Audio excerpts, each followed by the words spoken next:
សញ្ញាសំខាន់ទាំងនេះអាចបញ្ជាក់ថាអ្នកមានជំងឺបម្រុងទឹកនោមផ្អែមឬក៏ទឹកនោមផ្អែមជាទូទៅយើងអាចកំណត់ថាអ្នកជំងឺដែលគាត់ប្រឈមជាមួយនឹងជំងឺទឹកនោមផ្អែមគឺមានអាយុចាប់ពី35ឆ្នាំឡើងទៅហើយក៏អាចមានចាប់ពីអាយុលើសហ្នឹងឬក៏ក្រោមនឹងតិចតួចក៏មានដែរហើយរោគសញ្ញាបញ្ជាក់ថាគាត់អាចប្រឈមជាមួយជំងឺទឹកនោមផ្អែមឬក៏គាត់មានជំងឺទឹកនោមផ្អែមគឺមានរោគសញ្ញាសំខាន់ទាំងនេះទី1គាត់អាចឃ្លានច្រើនមានន័យថាគាត់ញ៉ាំច្រើនគាត់ស្រែកទឹកខ្លាំងហើយពេលខ្លះទៀតគាត់មានអាការៈនោមញឹកញាប់ហើយជាទូទៅអាចមានអាការៈរួមផ្សំជាដែលមកជាមួយមានដូចជាគាត់ជាងអស់កម្លាំងលហិតលហើយស្រកគីឡូឬក៏មួយទៀតវាអាចតាក់ទងជាមួយគាត់ងាយបង្កនឹងជំងឺរោគផ្សេងនៅពេលដែលប្រព័ន្ធរាងកាយរបស់គាត់ចុះខ្សោយហើយពិសេសនៅពេលដែលគាត់មានរបួសឬក៏ស្លាកស្នាម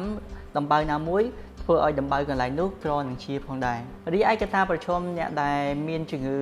បម្រុងទឹកនោមផ្អែមឬក៏ទឹកនោមផ្អែមហ្នឹងទីមួយគាត់ដែលមានលក្ខណៈដូចជាគាត់លើសគីឡូខ្លាំងឬក៏ធាត់ខ្លាំងអញ្ចឹងនៅពេលដែលគាត់ធាត់ខ្លាំងឬក៏លើសគីឡូខ្លាំងធ្វើឲ្យរាងកាយរបស់គាត់អាចប្រឈមជាមួយជំងឺទឹកនោមផ្អែមទី2គាត់អត់មានសូវមានសកម្មភាពក្នុងការបញ្ចេញសកម្មភាពរាងកាយដូចជាហាត់ប្រាណឬក៏ដើរឬក៏ធ្វើសកម្មភាពនានាឲ្យគាត់បែកញើសក្នុងរាងកាយរបស់គាត់ដើម្បីបញ្ចុះជាតិស្ករក្នុងខ្លួនរបស់គាត់ទេចំណុចមួយទៀតនោះគឺអាចតាក់ទងជាមួយនឹងប្រវត្តិក្រុមគ្រួសាររបស់គាត់ក៏មានដែរហើយមួយទៀតនោះគឺតាក់ទងជាមួយនឹងរបបអាហារនេះគឺជាចំណុចសំខាន់ណាស់ក្នុងពេលបច្ចុប្បន្នហ្នឹង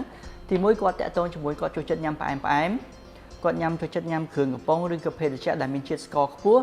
ឬក៏អាហារកែច្នៃជាដើមជួបជាមួយខ្ញុំបាទវិជ្ជបណ្ឌិតច័ន្ទស៊ីណេតនៅវីដេអូបន្ទាប់បើសិនបើប្រិយមិត្តមានចម្ងល់ឬក៏មានសំណួរអាចតម្លាក់នៅ comment ខាងក្រោមនេះបាន